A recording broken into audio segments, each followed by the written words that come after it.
Welcome back. You're listening to Chat with Women, and I'm Pam. And I'm Rochelle. And we are chatting this morning with Lorraine Howell, who is the author of Give Your Elevator Speech a Lift, second edition.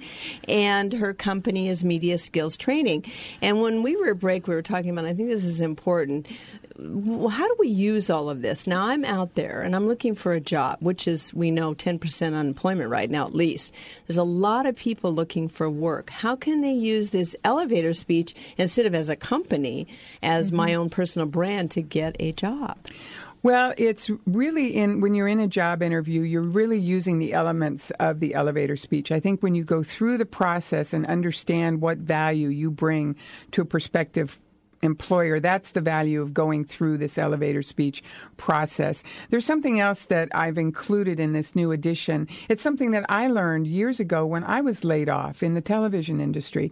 And so I thank the California State Employment Resources because they taught me a very easy and quick formula that I share with people. It's called PAR. It's a way to tell stories about yourself in a way where you're not bragging, but you're just confidently saying, P stands for the problem, A stands for the action, and R stands for the results.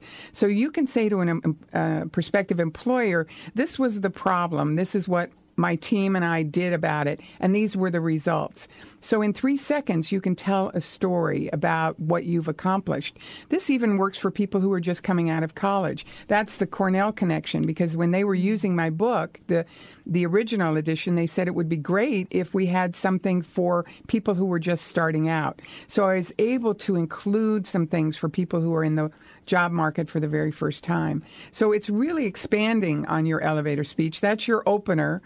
And then you talk about when you're in the conversation talking to a prospective employer, here's what I can do for you. So it's a way to communicate your value to anyone who wants to know. Well, and then they always ask you, what are you proud of? What have you accomplished in your last job? It allows you to figure these things out, which is very good. Well, I'm going to say this is really important. I used to interview all the time, and I'll tell you, if you would tell me a story, I'm much more apt to listen.